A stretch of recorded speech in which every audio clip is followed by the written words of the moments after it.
నేను 3 కేజెస్కి 6 గిద్దెల ఉప్పు, 5 గిద్దెల కారం. హాయ్ అండి, ఆవకాయ పచ్చడి ఈ సంవత్సరం అంతా ముక్క మెత్తపడకుండా ఉండేలా పర్ఫెక్ట్ కొలతలతో నేను ఈ వీడియో ద్వారా మీకు చూపిస్తానండి. కాయలన్నిటినీ ఇలా ముక్కలుగా కట్ చేసుకున్న తర్వాత ముక్కలని నీట్గా తుడుచుకోవాలి కదండి. దీని మీద మనకి తలుపులాగా వస్తుంది, జీడీలాగా వస్తుంది. ఈ తలుపుని చేతితో వస్తే కొంచెం, రాలేదంటే మనము స్పూన్ తోటి ఇలాగా తీస్తే మొత్తము నీట్గా వచ్చేస్తుందండి. దీనిని తెల్లటి క్లాత్ తోటి ముక్క మొత్తాన్ని తడి మొత్తం పోయేలా మొత్తము ఇలా తుడుచుకోవాలండి. ఒక ఖాళీ బేషన్ తీసుకొని దానిలో మనం తుడిచిన ముక్కలన్నిటినీ వేసుకోవాలండి. ముక్కలన్నిటినీ ఇలా నీట్గా తుడుచుకున్న తర్వాత నేను జలాలు తీసుకున్నానండి. ముక్కలు కూడా చాలా తెల్లగా పుల్లగా ఉన్నవండి. మనకి పులుపు బాగుంటే ఆవకాయ పచ్చడి కూడా మంచి టేస్ట్ వస్తుందండి.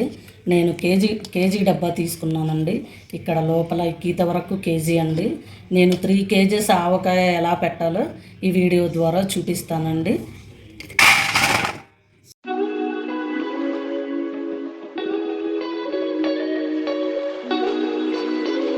ఇలా ముక్కలన్నిటికీ కొంచెము ఆయిల్ పట్టించుకోవాలండి.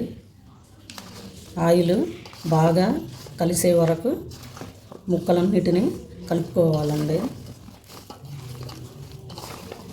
ముక్కలన్నిటికీ ఇలా నూనె పట్టించుకున్న తర్వాత మనకి 1 అవర్ ఉప్పు, కారం, మెంతిపిండి, ఆవు పిండి ఇవి కొంచెం 1 అవర్ కలపకపోయినా కానీ పాడైపోవండి. ఎందుకంటే మనం పచ్చడి పెట్టుకోవడానికి అన్నీ ప్రిపేర్ చేసుకునే ఉంటాం ముందు. ఎప్పుడన్నా వీలు కాని పరిస్థితుల్లో ఇవి ఉప్పు, గరుకుప్పు మెత్తగా వేసుకోవాలి కదండి. ఆవు పిండి వేసుకోవాలి, మెంతిపిండి వేసుకోవాలి కదండి. మనము ఒక 1 అవర్ ఇలా ఉంచినా ముక్కలు పాడైపోవండి. నేను ఈ డబ్బాతోటి 3 డబ్బాల ఉప్పుని తీసుకున్నానండి. 6 గిద్దలండి ఉప్పు 3 కేజెస్కి.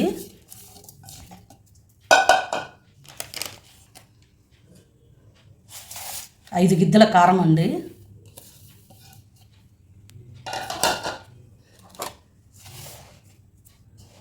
3 గిద్దల ఆవు పిండి అండి.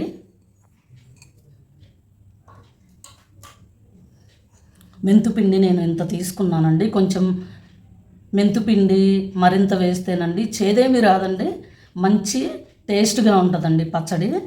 నేను మెంతిపిండి ఇంత తీసుకున్నానండి. 2 స్పూన్ల పసుపు తీసుకున్నానండి. మొత్తము ఇది అంతా మిక్స్ చేసుకున్న తర్వాత నేను శనగ నూనె వాడతానండి. ఫ్రీడమ్ బాగానే ఉంటుంది, ఏఎస్ బ్రాండ్ బాగానే ఉంటుంది. అంటే నా అమ్మ వాళ్ళు శనగ నూనెతో పెడతారండి ఆవకాయ, అత్తయ్య వాళ్ళు పప్పుల నూనెతో పెడతారండి. నాకు పప్పుల నూనె కన్నా శనగ నూనెతోనే టేస్ట్ బాగుందండి. అందుకనే నేను శనగ నూనెనే ఇప్పుడు ఏఎస్ బ్రాండ్ తీసుకొని శనగ నూనెనే వాడుతున్నానండి ఈ పచ్చడికి. ఇలా మొత్తము మిక్స్ చేసుకున్న తర్వాత మొత్తము కారము, ఉప్పు, మెంతిపిండి, ఆవు పిండి, పసుపు కలుపుకున్న తర్వాత మనకి ఇంట్లో అందరికీ కంపల్సరిగా గిద్దె, అంతకుముందు రోజుల్లో గిద్దెలు, సోల, మానెడు అలా ఉంటాయి కదండి ఇంట్లో. ఎవరింట్లోనైనా ఇప్పుడు గిద్దె అనేది ఒక డబ్బా అలా కంపల్సరిగా ఉంటుందండి. మనము ఈ కొలతతోటి ట్రై చేస్తే చాలా వరకు పర్ఫెక్ట్గా ఉంటుందండి. ఇలా మొత్తము కారం అంతా కలుపుకున్న తర్వాత మొత్తం ఒకేసారి వేయొద్దండి. కారంలో కొన్ని ముక్కలు వేసుకొని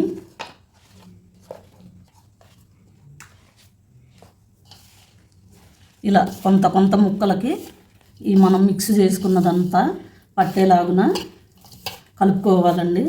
నేను కారం కూడా మార్కెట్లో దొరికేది కాదండి తీసుకుంది. మిరపకాయలతో ఘాటుగా ఉండే కారం కాకుండా మీడియం ఘాటుగా ఉండే మిరపకాయల కారంతోనే నేను ఈ పచ్చడికి తయారు చేస్తున్నానండి. ఇలా కొంచెం కొంచెంగా ముక్కలు వేసుకుంటూ ఇలా కలుపుకుంటేనండి సంవత్సరం అంతా మనకి ముక్క అనేది మెత్తబడకుండా మంచి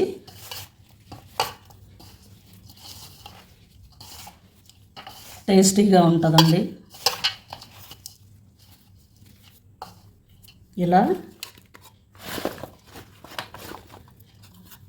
కొన్ని కొన్ని మొత్తము కలుపుకొని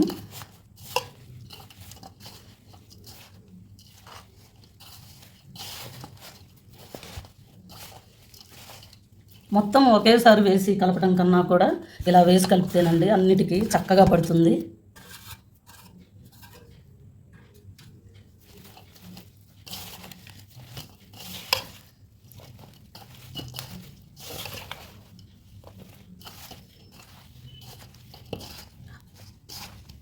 మూడు కేజీల పచ్చడికి 1 కేజీ ఆయిల్ పడుతుందండి. కంపల్సరిగా 1 కేజీ పడుతుంది. మనము కేజీ వరకు ఆయిల్ని ఈ మొత్తము కలుపుకున్న దానిలో వేసేయవచ్చండి.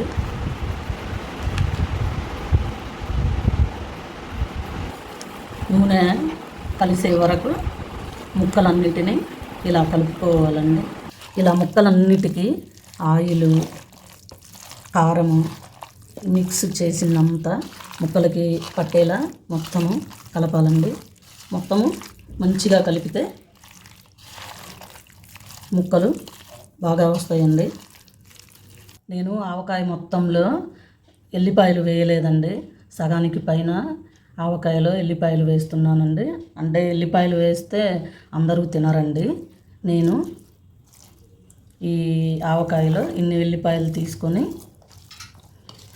మిక్స్ చేస్తున్నానండి. మొత్తం కలిసేలా కలుపుకోవాలండి. 3 డేస్ వరకు నేను ఈ బేషన్లోనే ఉంచానండి. నాకు 3 కేజెస్ పెట్టుకునే జాడీ అయితే లేదండి. 3 డేస్ ఈ బేషన్లో ఉంచినా ఏం అవ్వదండి. చక్కగా ఆయిల్ అంతా ముక్కలకి పట్టేసి ఆయిల్ కూడా మొత్తం పైకి వచ్చింది కదండి.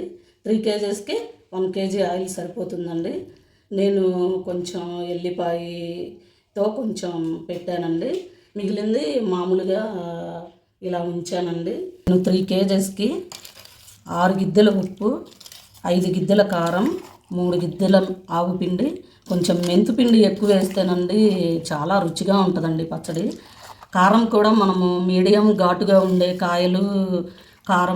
కాయలు తీసుకొని కారం పట్టించుకొని పెట్టుకుంటే మంచి సూపర్ టేస్ట్ వస్తుందండి పచ్చడి. నేను ఇదిగోండి ఈ పచ్చడిని ఈ గాజు బౌల్లోకి తీసుకుంటున్నానండి. ఇలా ప్రతిసారి మనము బౌల్లోకి తీసుకునేటప్పుడు చక్కగా కదిలించుకొని పెట్టుకుంటూ ఉంటే మొత్తము ఆయిల్తో సహా మొత్తము పచ్చడి కలిసి అంతా కూడా నీట్గా వస్తుందండి.